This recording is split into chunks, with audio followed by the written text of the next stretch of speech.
Tibetan National Uprising Day was celebrated on March 10, 2007. It marked the 48th anniversary of the Tibetan uprising against the Chinese government. Unfortunately, conflict between Tibet and China is a continued theme in Southeast Asia. Recent conflicts between Tibetan monks and refugees and the Chinese government are vivid depictions of the past struggle between the two nations and its subsequent consequences in modern Tibet. It has been the long-standing argument of the Chinese government that they have a right to the occupation of Tibet, and that Tibet has always belonged to China. However, the history of conflict between the two nations and the poorly recorded early history of the Tibetan Empire make it unclear whether Tibet was ever actually under control of the Chinese for a substantial period of time. It is clear, however, that recent conflicts in Tibet, what some refer to as genocide, and even a Tibetan Holocaust, are cause for great concern. The immediate response from the West has been the organization of the Free Tibet movement, which campaigns for an end to the Chinese occupation of Tibet and for the Tibetans' human rights to be respected. His Holiness the Dalai Lama, the religious and political leader of Tibet, has responded to the current situation with dignity and sincerity. He was awarded the Nobel Peace Prize in 1989 for his nonviolent approach to the conflict in Tibet and his poignant description of the beliefs of his people. The belief that Tibet is trying to end the suffering of its people, not to inflict suffering upon others. Unfortunately, this pacifist attitude adopted from Buddhist philosophy has been rather detrimental to the Tibetan nation simply because the Chinese government has been able to exploit these pacifist beliefs. The question therefore becomes not whether the Chinese government has the right to occupy Tibet, but rather, can Tibet strike a balance between Buddhist philosophy and a more diplomatic and militaristic mentality that once permeated their great empire? Located in Southeast Asia, Tibet has been nicknamed the Land of the Snows, or perhaps more appropriately, the Roof of the World. Tibet is located between the two ancient civilizations of India and China, and has a long history of military and diplomatic struggle with its eastern neighbor. The beginning of the Tibetan Empire is associated with King Sonstein Gampo, who reigned from 629 to 649, and is recognized as the ruler who expanded the reach of the Tibetan Empire and invited Buddhism to Tibet. During his 20-year reign, Tibet began the first of its conflicts with China and became a dominant power in Central Asia. However, it wasn't until the reign of King Trisong Detsen, from 755 to 797, that the Tibetan Empire reached its peak, as it invaded and seized parts of nearby China, including the Chinese capital at Chang'an. During this period, King Trisong Detsen declared Buddhism the official religion of Tibet, rejecting the Chinese Chan school of Buddhism and adopting instead the Indian system. This suppression of the Chinese system of Buddhism may have been influenced by the political events of the time, which included constant conflict between China and Tibet. During King Detsen's rule in the latter half of the 8th century, he conquered and held under his sway many districts and fortresses in China. The reign of King Rinpoche, from 815 to 836, was also marked with numerous victories over the Chinese. In 821, a peace treaty between Tibet and China was signed, which essentially restored the former relationship of mutual respect between the two nations and re-established previous boundaries established in the Treaty of 783, under the reign of King Detsen. The terms of the Sino-Tibetan Treaty were inscribed on 3 pillars, extending along the border of Tibet and China and in the capital city of Tibet, Lhasa. In 838, the reign of King Rinpoche's brother, Tri Wudam-tsen, resulted in a division of the Tibetan Empire, due to King Tsen's attempt to extinguish Buddhism in Tibet. This lack of unity lasted from roughly 842 to 1247, and is widely considered a dark age and an end to the Tibetan Empire. With the Tibetan Empire essentially in pieces during the beginning of the 13th century, a peaceful submission to Genghis Khan, ruler of the Mongol Empire, was in essence beneficial for Tibet. China was also united under Khan along with other nomadic tribes of northern Asia. Although both Tibet and China were under political control of the Mongol Empire, Tibetan monks in fact enjoyed some dominance in religious affairs, due to the fact that the official religion of the Mongol Empire was declared to be Lamaist Buddhism.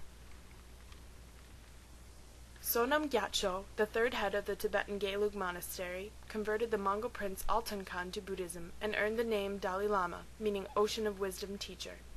Gyatso was considered to be the third Dalai Lama and was regarded as the reincarnation of the Buddhist Bodhisattva. He served as religious counsel to the Mongol prince.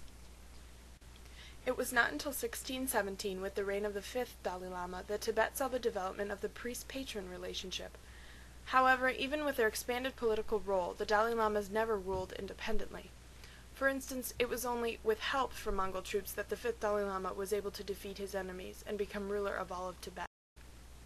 While the reign of the 6th through 12th Dalai Lamas did not boast the same diplomatic relationship, the Dalai Lama continued to be a vital aspect of Tibetan society. The Yuan Dynasty, a Mongolian court established by Kublai Khan, controlled China until they were forced out by the Ming Dynasty in 1368. With the establishment of the Ming Dynasty, many Chinese felt they had in fact inherited the right to rule Tibet from the Yuan Dynasty.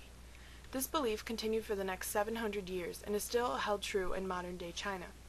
However, this belief is not supported in the West and among the Tibetan people. Contradictory to the Chinese, these people believed that Tibet and China were both sovereign states during the Ming Dynasty, and that this was true during the Yuan Dynasty as well. The capture of Beijing in 1644 by the Manchus marked the beginning of the Qing Dynasty, with Emperor Shunzi on the throne. According to Chinese history, it was during this time period that Tibet became a vital part of the Chinese Empire. Chinese historians claim the Qing Dynasty exercised more effective role over Tibet than the previous Ming and Yuan dynasties. However, by the early 19th century, the Qing Dynasty's political hold on Tibet began to diminish, and an attempt to exert influence through religious channels was made. A policy of isolation was advocated by the Chinese, who encouraged the Tibetan people to believe that foreigners would threaten the sanctity of Buddhist religion. As the Tibetan people were increasingly isolated from the outside world, they subsequently became helpless and increasingly dependent on Chinese authority. When the 13th Dalai Lama came to power in Tibet in 1877, the Tibetan people began to assume greater control of their government and were beginning to resent the Chinese influence.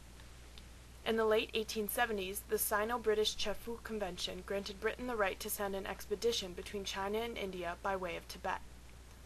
This agreement between China and Britain was a result of careful persuasion by the Chinese government, in which they claimed they had occupational rights and authority in Tibet. The exploration never took place, however, because the Tibetan people refused to let the British cross their border. The Peking Convention of 1886 was similar in nature, and it resulted in Britain's attempted invasion of Mount Longdo. The invasion failed when Tibetan troops and militiamen, in part ordered to attack by the 13th Dalai Lama, defeated the British at Mount Longdo. Current Chinese historians claim these attacks by the British infringed upon the territorial integrity of China and undermined China's unification. In 1890, the British made what would later be considered one last attempt to legally enter Tibet with the Calcutta Convention. It too failed in its objective. The British became increasingly aware and fearful of the Russian presence and influence in Tibet, which directly coincided with the Tibetan government's refusal to recognize the British and Chinese antagonistic pressure. As Russia's presence in Asia continued to grow, a British expeditionary force led by Colonel Younghusband invaded the city of Lhasa in Tibet in 1904. The British use of firepower came as a surprise to Tibetan troops and militiamen, and the British were able to push through the city. British troops moved north through Tibet, and all along the way they set fire to Buddhist monasteries and ransacked the homes of the Tibetans. The bloody British march came to an end 3 years later when Tibet signed the Treaty of Lhasa in September of 1907. However, this treaty simply rendered Tibet helpless against the invading British. Concurrently in China, the Qing Dynasty was overthrown with the Revolution of 1911, and the Republic of China was formed. The Constitution of the Republic of China included Tibet in its territorial claims. In 1914, the British also continued to interfere in Tibetan affairs with the organization of the Simla Convention. China, Britain, and Tibet attended the convention in order to discuss Tibet's status. The convention proposed a division of Tibet into inner and outer territories, and Britain and China recognized that Tibet was under the suzerainty of China. This essentially left Outer Tibet to its own rule, and both the British and Chinese agreed to such terms. However, the Chinese refused to ratify the convention along with Tibet and Britain, which in effect eliminated Chinese claims of suzerainty over Tibet. Debate over this issue continued until the Chinese forcibly took control of Tibet under the authority of the People's Republic of China.